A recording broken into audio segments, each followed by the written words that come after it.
Kameráinkkal 6 héten át követtük 24 önkéntes életét az ausztráliai New South Wales egy eldugott helyszínén. A legnagyobb titoktartás mellett folyó kísérlet áttörés jelenthet a doppingolás elleni küzdelemben. Ez ma csak a ti arénátok, srácok. A dopping az olimpiák vezető híre lett. Csak az elmúlt évben Nagy-Britanniában 20 ismert sportoló bukott le szteroid használat miatt. Mivel senki sem szeretné beismerni a doppingolást, nincs egyértelmű bizonyíték arra, mennyire terjedt el a szerek alkalmazása, milyen erős a hatásuk, milyen veszélyesek lehetnek a mellékhatásaik. Röviddel az athéni olimpia hivatalos megnyitója előtt tesztelésre kerülnek a legkedveltebb engedélyezett és tiltott teljesítményfokozó szerek.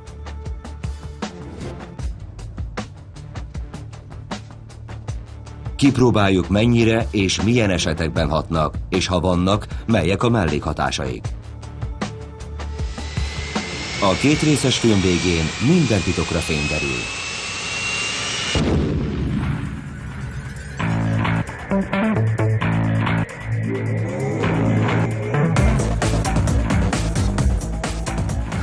Három versenyszám, 24 résztvevő.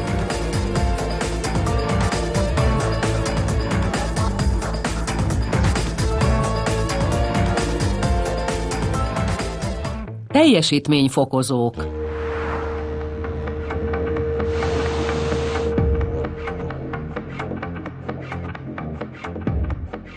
New South Walesben vagyunk, ahol különleges kísérlet veszi kezdetét. 24 önkéntes érkezik ide Angliából, Amerikából, Új-Zélandról, Kanadából és Ausztráliából.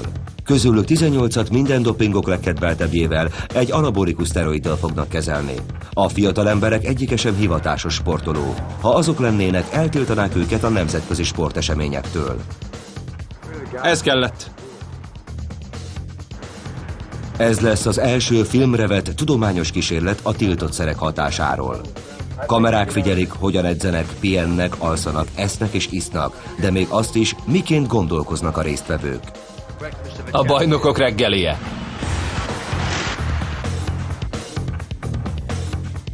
Itt laknak majd 6 hétig. A Byron-öböl Kazuárpart nevű részén.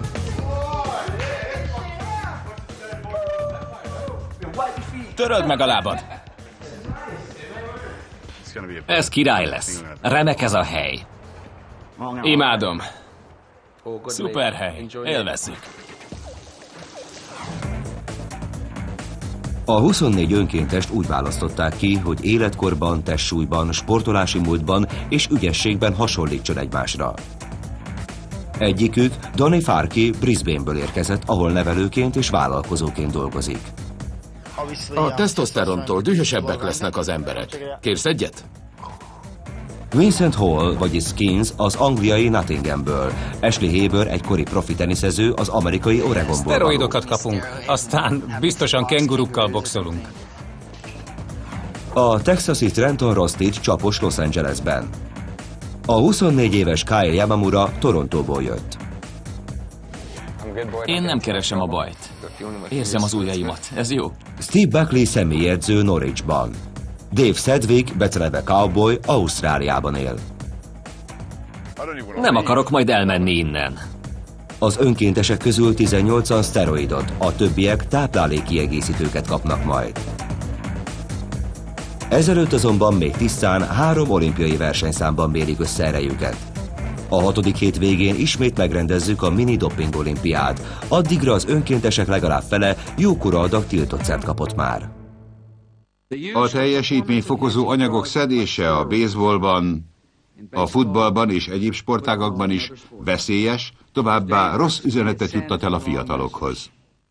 Nincs a világon olyan sportoló, aki ne szedne teljesítménynövelőt. Aki elhiszi, hogy a versenyen az ellenfelei doppingolnak, az már is hátrányba kerül. Olyan, mintha mondjuk egy futóversenyen több méterrel hátrábbról indulna. A dopingolással a sportoló áthág egy fontos tilalmat. Mint az az ember, aki először lop el valamit az üzletből. Az athéni olimpián 201 ország 10 000-nél is több sportolója vesz majd részt. Az aranyérmek csillogását azonban sokszor elhomályosítják a doppingbotrányok.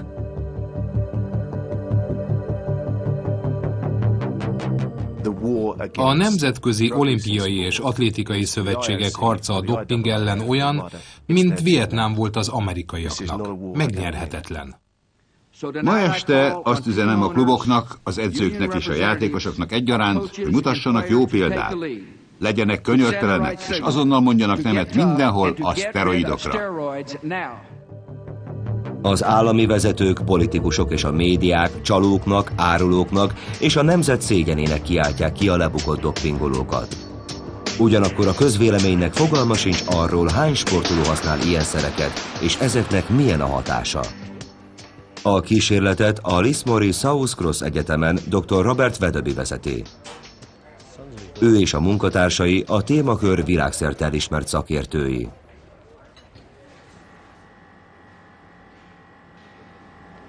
Eredményei közzétételét izgatottan várja sok sportoló, doppingellenes szervezet, sőt, még a Nemzetközi Olimpiai Bizottság is. Jelenleg alig tudunk valamit az androgén anabolikus szteroidokról. A 90-es évekig főként csak anekdótaszerű tanulmányokat közöltek e témában, és nem folytak tudományosnak nevezhető kísérletek. Az első komolyabb tanulmányt 1996-ban publikálták, a másodikat pedig már mi készítettük. Azóta íródott még néhány, de sajnos ezek egy része is olyan jellegű közlemény, amelyben valaki beszámol arról, hogy szteroidokat szedtem, és lám, mennyivel nagyobb teljesítményre vagyok képes. Tudományos hitellel azonban még mindig nem tudjuk bizonyítani, hogy ez tényleg így is lenne. Az enyém a legjobb szoba. Mit mondjak még? Az önkénteseknek szánt szteroid nem csak a sportvilágban tiltott dopping, hanem a marihuánához és amfetaminokhoz hasonlóan illegális könnyű drognak is minősül. Nem képzeled, hogy felmegyek oda, csak akkor, ha lenyomsz szkanderben. A szteroidok hosszú ideig tartó, nagy dózisú szedése csökkentheti a termékenységet, károsíthatja a májat, depressziót, sőt paranoiát is okozhat. A hatalmas maori egy új-zélandi srác. Mindez nem tartja vissza a sportolókat. Világhírű sprinterek Ben Johnson, Jason Livingston vagy a 100 méteres síkfutás Európa bajnoka Dwayne Chambers szteroidszedés miatt bukott le. De a súlylökő C.J. Hunter, Paul Edwards és az 5000 méteres futó Dieter Baumann is. A jelenlegi kísérlet minden részlete megfelel a szigorú etikai kritériumoknak és a nemzetközi törvényeknek. Az önkéntesek átfogó orvosi vizsgálaton estek át, csak utána válhattak Weatherby doktor kísérleti alanyává. A kutatás röviden arról szól, miként működnek az anabolikus szteroidok. Vizsgáljuk a teljesítményre gyakorolt hatást, mérjük a szervezet élettani változóit, és különösen kíváncsiak vagyunk a biokémiai folyamatok esetleges módosulásaira. Egy szóval megvizsgáljuk, mit tesz a dopping a szervezettel, és mi történik a szerekkel, miután beszedtük őket. Ezen kívül érdekel még bennünket az is, hogyan hatnak a hangulatra, a viselkedésre és a tudati folyamatokra. Akkor most kiosztanám ezeket a beleegyezési nyilatkozatokat. Weatherby doktor kísérletének van némi kockázata is, ezért fontos, hogy az önkéntesek mindezzel tisztában legyenek, mielőtt vállalkoznak a feladatra. Az androgén anabolikus szteroidok, ezeket sokan anabolikus szteroidként emlegetik, a férfi nemi hormon, a tesztoszteron mesterséges változatai. Fő hatásuknak az izomtömeg fokozását és az izomkárosodás gyorsabb gyógyulását tartják. A kísérlet alanyai az egyik legkelendőbb doppingszert kapják majd. Az anabolikus szteroidok közül azért esett a választásunk a tesztoszteron enantátra, mert az egészségügyi világszervezet éppen ezt a szert tesztelte férfi fogamzásgátló gyanánt. Elgondolkodtató volt azt olvasni, hogy szerintük ennek a vegyületnek nincsenek, vagy elhanyagolhatók a mellékhatásai. A sportolókon végzett vizsgálataink alapján ugyanis arra számítanánk, hogy ennek a szernek izomerő és izomtömegnövelő mellékhatása lenne, ha mondjuk fogamzásgátlóként szedné valaki. A kísérletben lesz egy trükk. A csoport egyik fele szteroidot kap majd, a másik fele placebót. Placebo nélkül ugyanis nem lehet eldönteni, mi volt a szteroid hatása, és mi az egyéb tényezőké. Nem csak az önkéntesek nem fogják tudni, mivel injekciózzák őket. Az úgynevezett dupla vak kísérlet lényege sem a tudósok, sem az edzők, de még a filmes stáb tagjai előtt sem lesz ismert, ki kap szteroidot, ki pedig placebót. Én sem tudom, kinek mi jut. Ha ugyanis tudnám, befolyásolhatnám a kísérlet kimenetelét. Bármennyire is igyekeznék eltitkolni a résztvevők előtt, hogy melyikük mit kap, a testbeszédem akaratlanul is jelzéseket küldene nekik. Ezt nem kockáztathatom, úgyhogy mindez most még nem is érdekel. Kivárom a kísérlet végét. A szteroidok hatása úgy érvényesül a legjobban, ha a résztvevők edzenek is. A program kivitelezését az egykori atléta Jim Cohen, az olimpiára készülő sportolók edzője irányítja. Megtetszett a tudósok által felvázolt kísérlet, melynek során megfigyelhetjük, hogyan teljesítenek az emberek szteroidokkal, illetve anélkül. Azzal is egyetértettem, hogy alanyaink ne sportolók legyenek, mert szerintem ez egy igen lényeges pont. Jim és két segítője, David és Craig, a kazuárpart sportlétesítményeiben végezteti el az erőléti programot. A súlyzózás elősegíti a szteroidok hatásának kibontakozását. Mielőtt beadnák a szteroidokat, felmérik az alanyok egészségi állapotát. Ehhez egy vérvétel is hozzátartozik. A résztvevőktől a program előtt és majd a végén is vért veszünk. Azt vizsgáljuk, hogy az immunsejtek mutatnak-e változást a kezelések és az edzések során. Figyelik a résztvevők pszichikai állapotát is. Naponta ellenőrizzük az atléták kedélyállapotát. Szeretnénk tudni, hogyan birkoznak meg az edzésekkel. Lesznek-e hangulatváltozásaik ennek során? A dopingoknak lehet ilyesfajta hatása. Ezért természetesen azt is figyeljük a 6 hét alatt, hogy az önkénteseknél kialakul-e valamiféle érzelmi instabilitás. Még egyetlen súlyzót sem emelt fel, a két önkéntes, Cam és Barry már is gyengélkedik. Mintha szédülnék. Igen? Hagyjuk abba? Igen, kérem. Szonya? Kaphatnék oxigént? Persze. Különben sem szeretem a vérvételt, de most még a karom is feldagadt közben. A látványtól meg rosszul lettem. Azt hittem, mindjárt elájulok.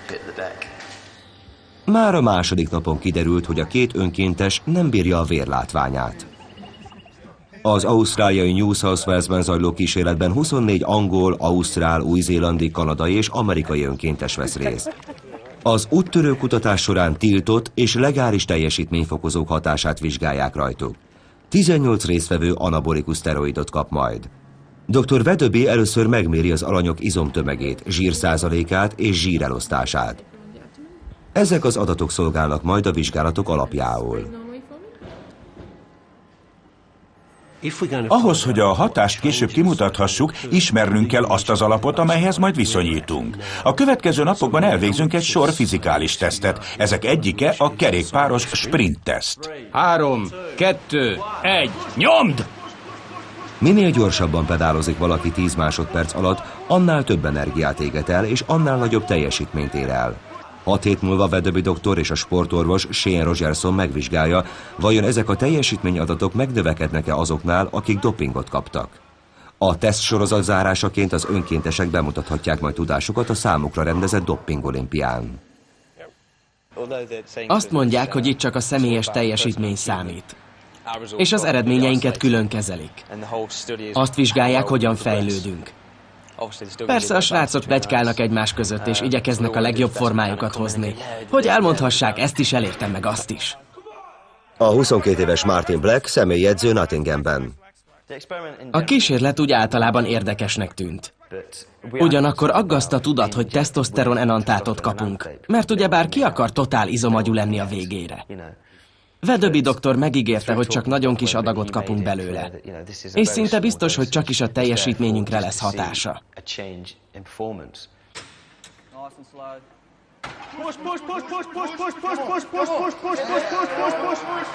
A szintfelmérés ugyan az egyéni teljesítményképességről szól, nem kétséges, hogy az atléták már is versenyben állnak egymással. Mennyit nyomtál fekve? 125-öt. És lábgéppel? 550-et. Viccelsz? Én soha. Barry számítógépeket árul Petersburgban. Mindenki azt gondolta, hogy fekvenyomásban Gary lesz a király. Elég, ha az ember ránéz a karjára, vagy a mellkasára. Most aztán kiderült, hogy a méret nem minden. Az számít igazán, hogy milyen erősek az izmok, nem pedig az, hogy mekkorák. Kem 135 kilót nyomott. Ez elképesztő. Nekem évekbe telne, hogy ennek csak a közelébe érjek. Ashley, aki hozzám hasonló felépítésű, a lábgépen 410 kilót nyomott. Hihetetlen. Rajtam kívül csak egy valaki ment 400 fölé. Ez nem is olyan rossz, ha belegondolok, hogy mennyire nem edzettem az elmúlt hónapokban. Ashley Haber nem nagyon izgatja magát az eredmények miatt, viszont a kísérlet egyes elemei aggasztják. Főként az injekció miatt volt kérdés, hogy részt vegyek-e vagy ne. Mindig taszított a szteroidok gondolata. Szóval ettől ideges voltam, de a doktorok mindent elmagyaráztak, úgyhogy most már nem félek annyira. Ez a néhány hét sok szempontból furcsa. Például nincsenek itt lányok. Nem baj, kibírom.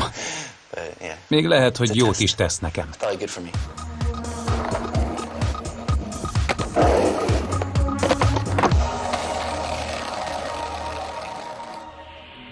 Elérkezett a nagy nap. A 24 önkéntest Weatherby doktor és kollégái fogadják a South Cross Egyetemen. 18-an közülük megkapják az első injekciót. Közülük csak 9-nek adnak be anabolikus tesztoszteron enantátot, a másik 9 résztvevőnek ártalmatlan placebót.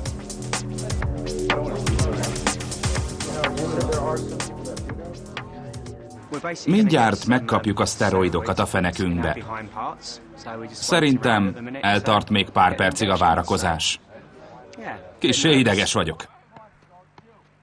Eddie Daniel szívesen sportol. Neki is megvan az indoka, miért jelentkezett a kísérletre. Az elmúlt időszakot hátizsákos turistáskodással töltöttem. Ez ugyebár nagyszerű szórakozás, de nem a legegészségesebb időtöltés. Nekem a kísérlet igazából egy detoxikálás.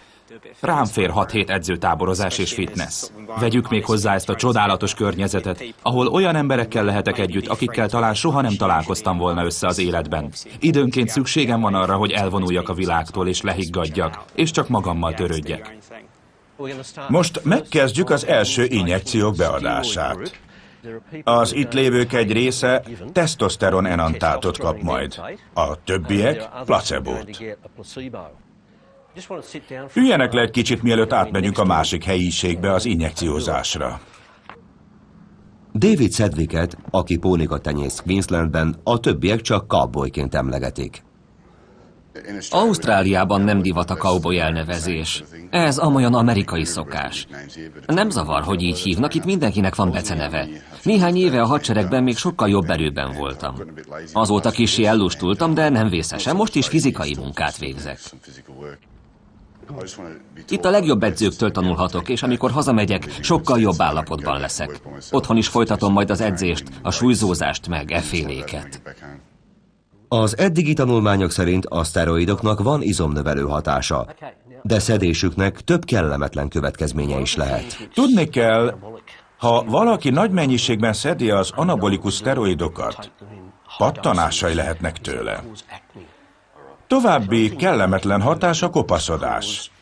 Tudták például, hogy azok a férfiak, akiknek nagyon magas a tesztoszteron szintje, gyakrabban kopaszodnak meg? Az én hajam dús. Tényleg? Igen. További mellékhatás a herék összezsugorodása. Ez persze visszafordítható folyamat.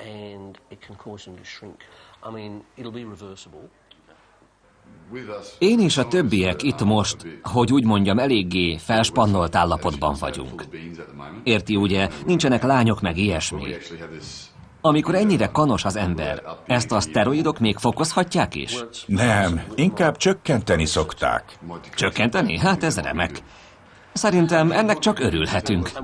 Meg is fogják kérni önöket valamire azért, hogy ezt a hatást, szóval tudják, mérni lehessen. Tudományos szempontból fontos lenne tudni, hány erekciójuk lesz a következő napokban. Ha összehasonlítjuk a jövő hetekben tapasztalt mennyiséget az elmúlt hetek úgymond alapállapotával, akkor ez fontos adattal szolgálhat a szteroidok hatásával kapcsolatban. Kabbolyt a pattanás, a kopasság, de még a herezsugorodás sem tántorított fel. Fáradjon be, David. Maryvel már találkozott korábban. Először is hadd mérjem meg a vérnyomását és a pulzusát. Foglaljon helyet, kérem.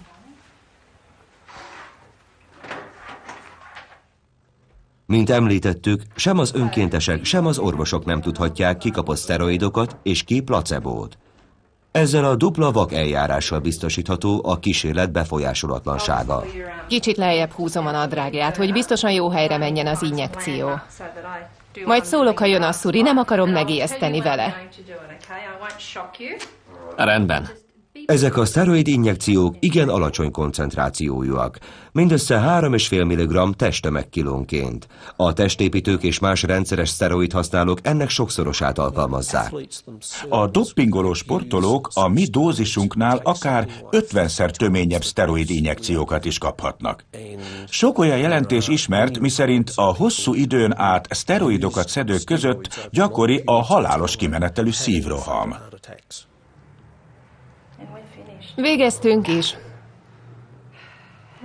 Nagyon rossz volt. Volt már jobb is. Készen vagyunk. További szép napot. Ezen kívül még 5-ször kapnak injekciót a fő kísérleti csoportba sorolt önkéntesek a 6 hét során. Természetesen időre van szükség, hogy a szteroid kifejtse hatását. Jól van? Persze. Üldögélne még egy kicsit? Nem, teljesen jól vagyok. Maradjon, ha gyengének érzi magát. Nincs gond.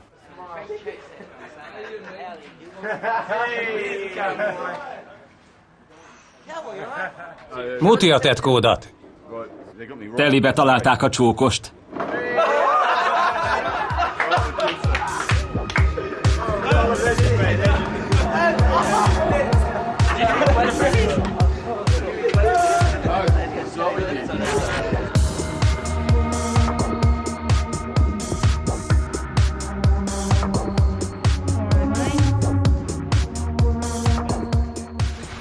Semmiség. A fiúknak edzeniük kell ahhoz, hogy a szteroid kellően hasson. A kutatók előírása szerint az edzők kemény programot állítottak össze. Jim Cohen az olimpikonokéhoz hasonló edzéseket tart, hogy fokozza az önkéntesek erejét, gyorsaságát és állóképességét. Hétfő délután rendezünk egy mini olimpiát. Kipróbáljuk önöket néhány atlétikai számban. Azt figyeltem, hogy van-e a srácokban valami egy atléta mozgásából. Őszinte leszek, egyikük, másikuk valóságos biomechanikai rémálom. És nekem ki kell hozni mindegyikből a magához mért legjobb eredményt. Azért, hogy az edzésprogram önmagában ne okozzon teljesítménybeli különbségeket, a résztvevőknek életkor, testsúly és edzettség szerint kell hasonlítaniuk egymáshoz. Egyenes marad a hát. Le, fel. Le, fel.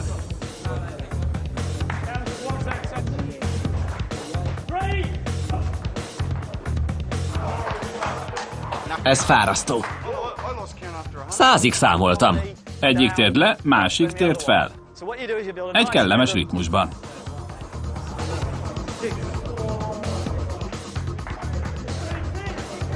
Állj! A következő edzést akkor kezdjük, ha egészen kipihenték magukat, rendben?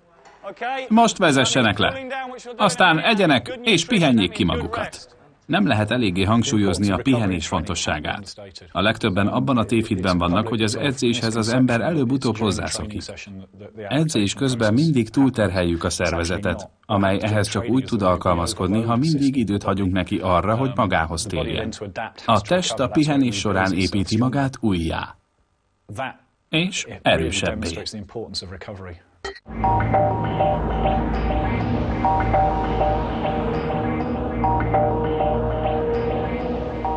...24 önkéntes 6 hétre kilépett saját világából, hogy részt vessen egy kísérletben. Ezért nem kapnak pénzt, és szeretteikkel csak minimális kapcsolatot tarthatnak. Egy hete élnek összezárva, de az első verseny még előttük áll. A kísérlet 2 kérdésre keresi a választ. Hogyan hat a dopping a szervezetre, és segít-e nyerni annak, aki a szereket szedi? Időnként ki kell jönni egy kicsit a táborból, és elfeledkezni mindenről. Arról is, hogy össze vagyunk zárva a többiekkel. Ez a kajakozás hihetetlenül felüdít. Kitisztítja az ember fejét. Nem számítottam rá, hogy ennyire élvezni fogom. Figyelj, ne mozdulj! Csak egy pók. Köszi, nagy voltál, cowboy. Semmi vész. A második héten hétfő reggel a srácok összemérik erejüket, még mielőtt a szteroidok kifejthetnék hatásukat. Semmi egyéb serkentőt, gyógyszert sem szedhetnek teljesítményük fokozására. A 6. hét végén ismét megmérkőznek majd egy mini dopping olimpián. Az első versenyszám a 100 méteres síkfutás, amely teljes összpontosítást és megfelelően időzített erőbedobást igényel. Az aktuális világrekordot elképesztő 9,78 másodperccel Tim Montgomery tartja. Az atlétát jelenleg Amerikában doppingolással vádolják, ő ezt persze tagadja. 3. előfutam. Uraim, a startvonalra! Felkészülni! Az első 2 előfutamban Jim Cohen előrejelzésének megfelelően Kiwi, Chris Thompson és Jenny Jackson futott a legjobban. Gary B nagyon erős, Steve Buckley is. Lehet, hogy ők vezetnek majd 40-50 méterig, de nem tudom, bírják-e végig. Kire tippelek? Talán Ashleyre. Jim ezúttal tévedett. Ashley csak 3. lesz, Steve Buckley a 2. és Skins az első a nap legjobb eredményével, 11,78 másodperccel. A győzelmet a kisfiamnak, Joshuának ajánlom. Joshua Langenhall, ezt neked küldi a papa. Tudtam, hogy ma nyerek 100-on. Olyan, mintha ezért jöttem volna. Hogy győzzek. Az első 5 helyezettet alig 1 másodperc választja el egymástól. Kemény küzdelem várható a 6. hét végén is.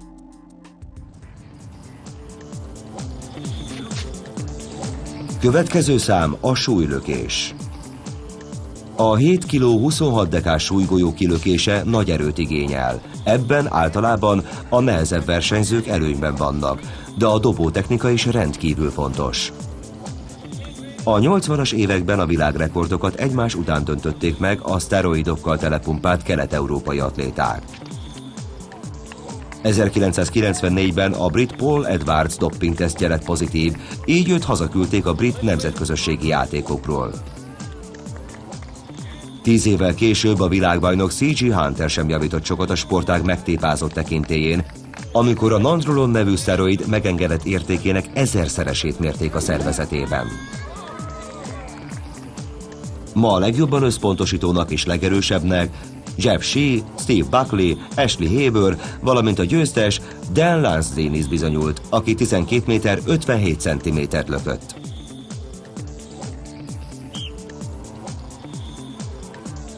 Az utolsó versenyszám, az 5000 méteres síkfutás roppant állóképességet igényel. Kiwi Skins percek alatt kiesett a küzdelemből. Szerzünk nektek jeget! Féltávnál a 13 még versenyben lévő atléta erősen szétszóródott a mezőnyben. Az ausztrál Gary Whitelaw teljesítménye kimagaslónak bizonyult. Elkezdte lekörözni vetétársait. Még Trenton sem versenyezhet Garyvel, pedig ő szokott 5000 méteren edzeni. Gary némelyik vetétársát 4-szer is lekörözi a végére. Eredménye meglepően jó, 19 perc 42 másodperc. A világrekordot 12 perc 37 másodperccel az etióp Kerenisha Bekele tartja. Az 5000 méteren nyomasztóvá vált afrikai fölényt csak egyszer fenyegette a német Dieter Baumann. Őt azonban 1999-ben 2-szer is doppingoláson kapták. Az aranyérmétől megfosztott atléta szerint valaki a fogkrémébe csempészhette a tiltott szert. Lesz ez még jobb is.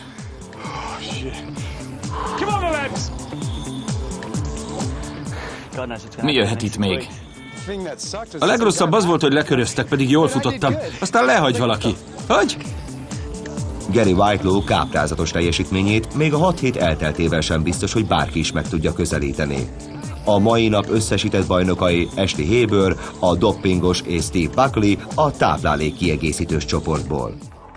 Ashley és Steve ünnepel. 9 versenyző sérülésekkel kínlódik. Hogy mit érzek? Lüktető fájdalmat a lábaimban. Számukra marad a jegerés és a fizioterápia. Bármennyire is fájnak a tagjaik most, 6 hét múlva a mini olimpián mindegyikük nyerni akar majd. Akkor kiderül, mennyit javult az erőnlétük, és az is, hogy volt-e hatása a doppingnak.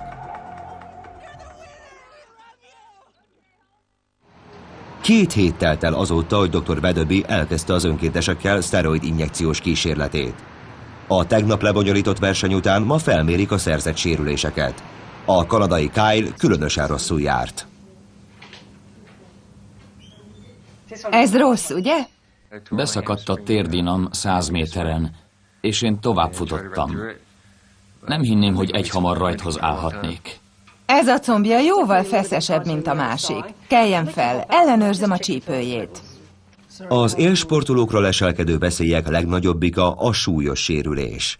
A tiltott és engedélyezett teljesítményfokozók egyaránt jól jönnek ilyenkor, gyorsítják a felépülést és edzésben tartják a sportolót. Még az olyan súlyos sérüléseken is, mint az ínszakadás, gyorsan lehet segíteni egy szakszerűen megtervezett rehabilitációs programmal. 24 órán belül Kyle és a többi sérült újra edzhet már. Tegnap kaptam elektromos és ultrahangos kezelést a fizioterápián, úgyhogy most ismét a réginek érzem magam. A 24 résztvevőt 3 csoportba osztották. Az első 2-t egyelőre nem lehet megkülönböztetni egymástól. Ők szteroidokat, illetve placebót kapnak. Amint Kyle sérülését ellátták, a 3. csoportba sorolt önkénteseken a sor, hogy kipróbálják azokat a hivatalosan engedélyezett teljesítményfokozókat, amelyeket az atléták az athéni olimpián is szedhetnek. Ezek nem tiltott szerek. 2 közülük 2004. januárjáig tiltott volt, mégpedig a pseudoefedrin és a koffein. Ezeket azelőtt csak kis mennyiségben lehetett fogyasztani. Ha a sportoló vizeletében a koncentrációjuk meghaladott egy bizonyos határértéket, a teszt pozitív lett. 5-en ebből a csoportból a legális szereket kapják. A 6. önkéntes olyan edzőgéppel dolgozik majd, amely a nagy tengerszint feletti magasságot szimulálja. Mielőtt bevennének bármit, vértesztet végeznek rajtuk, mert bármilyen korábban fogyasztott partidrog befolyásolhatja a teljesítményfokozók hatását. Korábban is sok ilyesmit szedtem, ezért most kíváncsi vagyok, ezeknek ténylegesen milyen a hatása. Valóban kíváncsi vagyok. Steve Buckley, aki 100 méteren második lett, kolosztrumot, vagyis előtejet fog kapni. Az előtej az anyákban, illetve a nőstényállatokban közvetlenül szülés, illetve ellés után termelődik. Az, amit Steve szed, tehéntől származik és por alakú. Most adták ide az adagjaimat. Ma veszem be az elsőt. Előre csomagolták valamennyit, kezdem az 1-es számúval.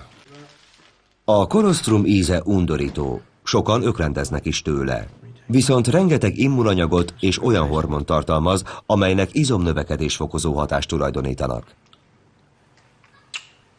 Nem is rossz. Olyan, mint a rendes tej. Kicsit vanília ízű. Erre csak te lehetsz képes.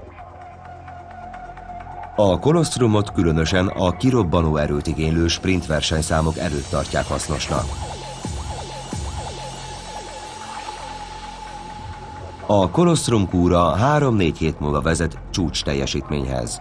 Tehát Steve számára ideális a kísérlet végén rendezett sprintverseny. Az elmúlt évben az Egyesült Államokban több mint 300 000 tonna kolosztrumot forgalmaztak. Az intenzív edzések alatt Steve futó teljesítménye ugrásszerűen javul. Vajon mindez elég lesz ahhoz, hogy megszorongathassa a szteroidos csoporttagját, Skinset? Tudom, hogy milyen keményen edz. Éppen most mondta, hogy szeretne legyőzni, de ez nem fog menni neki. Látom rajta.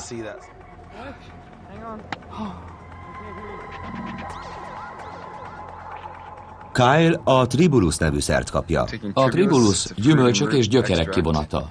A hatása olyan, mint a szteroidoké, de növényekből készül. A Tribulus különösen népszerű a kelet-európai súlyemelők körében. Olyan pizza íze van.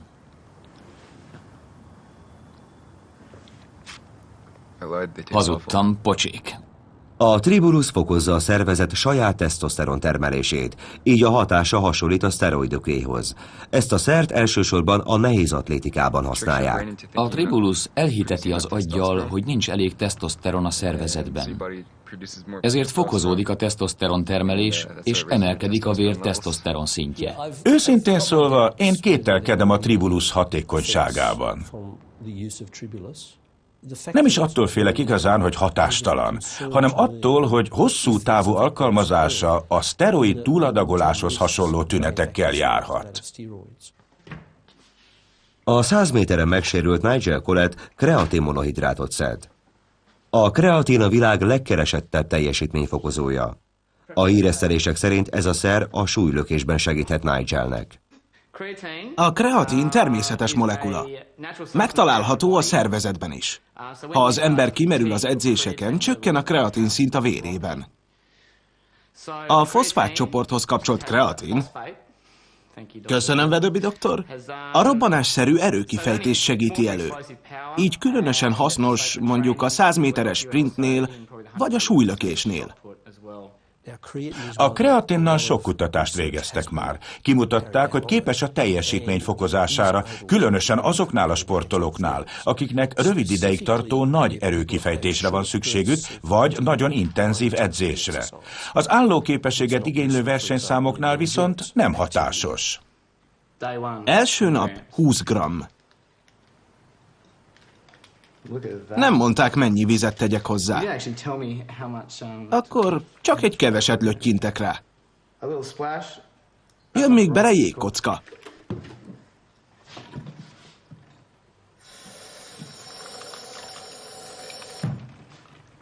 Megkeverem. Olyan, mint egy koktél, nem? Már csak egy kis napernyő, meg egy szívószál hiányzik. Talán kimehetnék vele a napozó ágyra.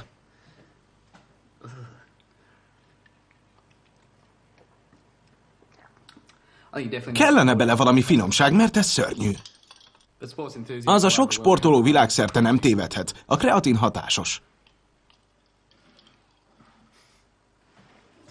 Néhány óra múltán Nigel kellemetlen mellékhatást tapasztal a túl nagy adag kreatintól. Rátört a hasmenés.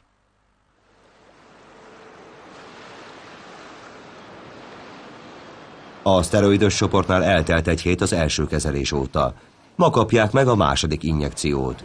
A jól ismert mellékhatások elárulhatják, ki kapott közülük szteroidot és ki placebót. Az önkéntesek kíváncsian figyelik saját, meg egymás testén és kedélyállapotán az árulkodó jeleket. Az első injekció határozottan fájt. Tényleg. És máskülönben? Jól vagyok. Emlékszem az elsőre, az nem volt semmi.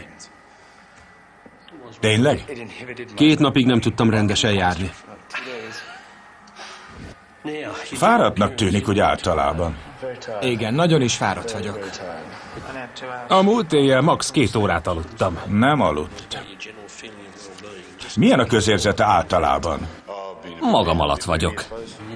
Kicsit talán ingerlékeny is. Fején találta a szöget. Önnél voltak azok a micsodák a melbimbóján, ugye? Már nincs velük semmi gond. Egyéb változás? Híztam 5 kilót 2 hét alatt. Ez azért nem semmi. És a libidója változott? Mint régen. Változott valamit a libidója? A kezelés óta nem nagyon kívánom a szexet. Érdekes. Szerintem is. Szóval van változás. Föl vagy le? Föl. Általában kanos vagyok. Lehet, hogy azért, mert egy ideje már itt vagyunk, és mivel én nem szeretem a zsebhokit, hogy úgy mondjam, lehet, hogy már ideje lenne egynek. Az eddigi tudományos adatok szerint a szteroidoktól csak 6 hét alatt lehet súlygyarapodásra és a többi mellékhatásra számítani.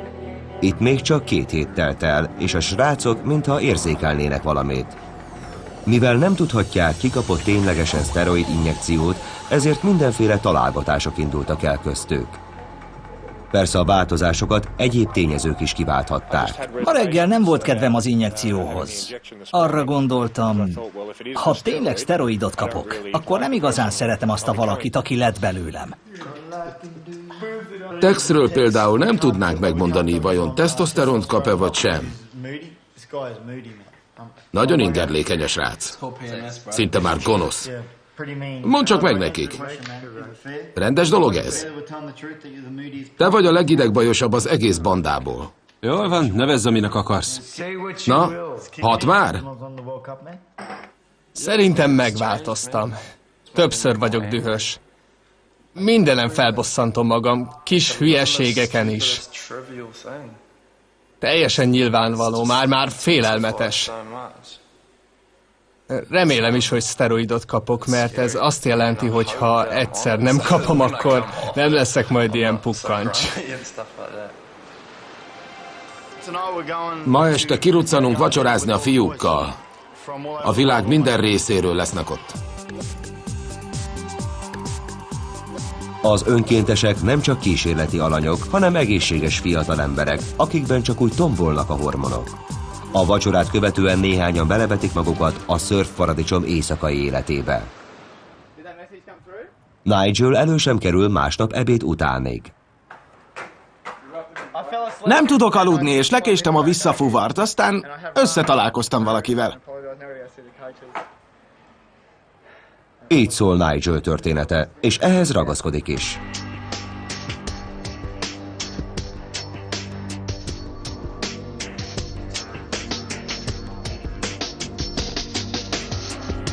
Már 3 hét telt el a szintfelmérés óta. Ma van a felező felmérés napja. Shane Rogerson és munkatársai ismét megmérik az önkéntesek láb- és karerejét, majd elvégzik a 10 másodperces kerékpáros sprinttesztet is. Izgalmas pillanathoz érkeztünk. Eddig még senki sem publikált adatokat a szteroidok ilyen rövid távon mérhető hatásairól. Kíváncsi vagyok, sikerül-e kimutatnunk bármilyen változást a vizsgálatok során. 3 hét semmiségnek tűnik. Vajon lesz hatása a szteroidoknak? Nincs még tudományos bizonyíték arra, hogy mindössze 3 hét alatt érezhetően hatnának a szteroidok. A sportolók jóval hosszabb doppingkúrákra vállalkoznak az eredmény reményében. Különféle változásokra számítok. Lehet, hogy mindegyikőjüknél másként jelentkezik a hatás. Nem lehet majd tudni, ki melyik csoportban van. A szteroidokat nem véletlenül nevezik edzés-doppingnak. Nem működnek, ha a sportoló nem edz a szedésük mellett. Ezért volt szükségünk a placebo csoportra. Ezzel lehet kiszűrni a pszichikai hatást. Sokaknál ugyanis már az is elég a fejlődéshez, ha úgy gondolják, hogy amit beszedtek, az segíti őket. Tehát, ha ténylegesen nem is kapnak szert, a pszichikai hatás elég ahhoz, hogy változzon az állapotuk. Elsőként Cowboy próbálja túlszárnyalni a fekvenyomásban elért 60 és a lábgépen mért 215 kilós teljesítményét. Szeretnék többet elérni. Csak pakolják azokat a súlyokat addig, amíg felbírom emelni. Cowboy és Kiwi jó barátok lettek, így bíztatják egymást a felmérés során. Gyerünk, David, nyomjad, haver! Nagyon elégedett vagyok a mai eredményemmel. 12,5 kilóval többet nyomtam a padon, és 40-et tettem rá a lábra. Ez szuper! Következik Gary Whitelaw, aki remekül futott 5000-en, és határozottan fejlődik a tornateremben is. Könnyebb felépítés ellenére is képes a nagyobb srácokhoz hasonló teljesítményre a súlyokkal. Vajon javít az alapszint felmérésnél elért teljesítményén? Gyerünk, nyom! Szeretném, ha az eredmények tényleg az enyémek lennének, és nem a doppingnak köszönhetném őket. Igazából nem nagyon izgat, hogy kapok-e szteroidot vagy sem. Szerintem nem, mert nem tapasztalok változást magamon. Még 2,5 kilót mindkét oldalra. Gyerünk, Geri, ez az, haver! Rengeteget változott. Egy hete, vagy talán az azelőtti héten 270-et nyomtam lábbal. Most viszont már 327-et, ez majdnem 60 kiló. Elégedett vagyok. Gary után rögvest a súlylökősztár következik, Dan Lasdinis. Dannek nem sikerült olyan jól a súlyemelés az alapszint felméréskor, de néhány hét edzés követően ő is nagy reményekkel lát neki a gyakorlatoknak. Nyomd, mindent bele! –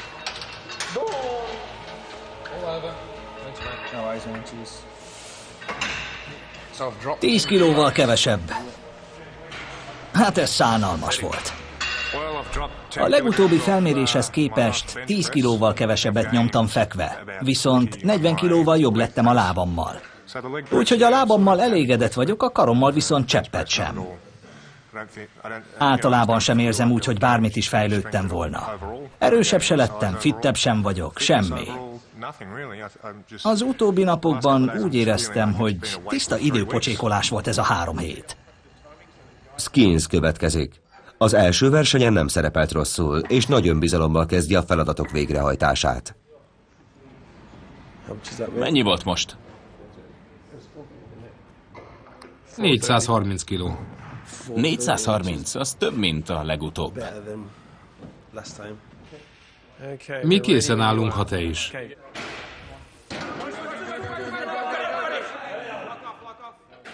Skins szerény 5 kilós fejlődést mutat fekvenyomásban, viszont a lábgépen 40 kilóval többet emelt, mint korábban. Ezzel a csoport legjobb eredményével 440 kilóval zár. Meglepő módon az összesített gyarapodás így is csak 7%. Úgy érzem, hogy mióta itt vagyok, csak a saját természetes erőmet nyertem vissza. Nem hinném, hogy a szteroidok hatása volna. Lehet, hogy mindezt csak a sok alvás és a rendes táplálkozás okozza. Akkor gyerünk! Az önkéntesek többsége csak találgatja, hogy vajon placebót vagy tesztoszteron enantátot adtak-e be nekik. Egyikük, Dan Davis azonban meg van győződve arról, hogy hatalmas összesítésben 25%-os teljesítménynövekedését csak is egy valami okozhatta. Fel tudod fogni? Ez elképesztő. Erősnek érzem magam. Nem tudom, hogy az edzéstől vagy a tesztoszterontól van-e, de jó érzés. Egészségesnek, erősnek és igen, boldognak érzem magam. Ha a szteroidot kapok, ebben legalább 95%-ig biztos vagyok, akkor ennek olyan hatása is van, hogy közvetlenebbnek, barátkozóbbnak, nyíltabbnak is érzem magam tőle. Barry Cletiro hiányzik a felező felmérésről. Pedig biztatóan kezdett az első versenyen, 100 méteren különösen jól futott. A tornateremben azonban makacs válsérülést szenvedett.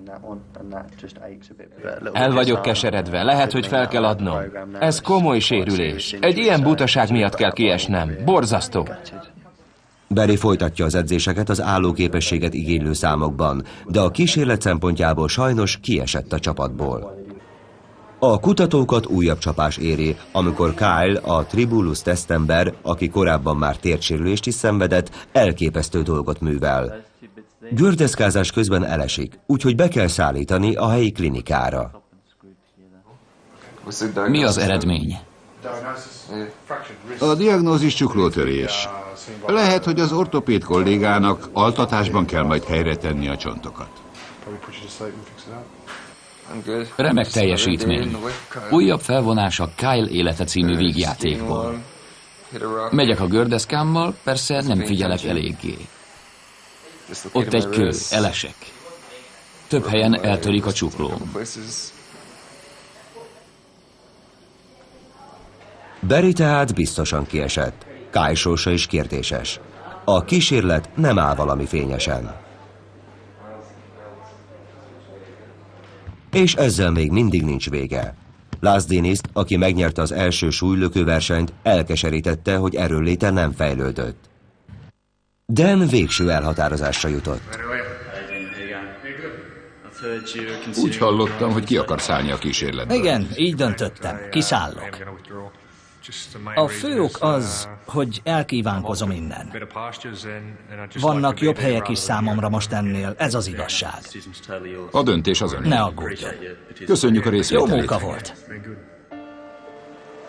Dannek több problémája is akadt. Hiányzott neki a barátnője Kanadában, bánkódott gyenge teljesítménye miatt, és egyre jobban idegesítette, vajon nem a szteroid okozza nála a kedélyromlást. Nem tetszett egy csomó dolog a szteroidokkal kapcsolatban. Ez is segített a döntésemben. Mellékhatásokat tapasztaltam. Pattanásaim keletkeztek, és hangulati hullámzásaim támadtak. Például nap mint nap küzdöttem az agresszivitással. Ez korábban nem volt jellemző rám. Ismerjük a szteroidok mellékhatásait, de ezeket igazából nem lehet elképzelni anélkül, hogy az ember ténylegesen ne szedné ezeket a szereket. Ugye tudja, hogy a többiek a csapat egyik fontos láncszemének tartják önt? Persze. Dan nem biztos abban, hogy tényleg szteroidot kapott, mégis úgy döntött, hogy kiszáll.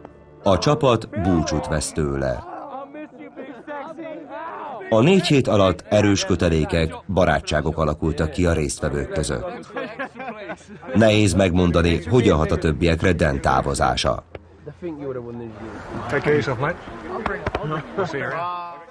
Vajon folytatható-e így a kísérlet? Persze, majd kibejárok és nem söpröm fel, ugye? Nem is voltam itt 6, de legalább 4 órája. Dan hazatért Kanadába. Vajon szteroidot kapott?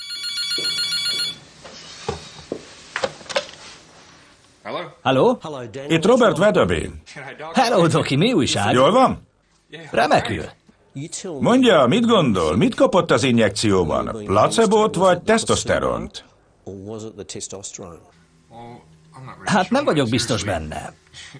Nem tudom, hogy vajon tesztoszteront kaptam-e, de abban sem vagyok biztos, hogy placebót. Ön tudja? Nincs határozott elképzelése? Őszinte leszek, fogalmam sincs. Árulja el nekem. Placebót kapott. Placebót? Nem kaptam tesztoszteront? Nem, egyáltalán nem. Ez jó hír. Ki nyeri a mini olimpiát, és hatnak-e a doppingszerek? Ez itt a kérdés.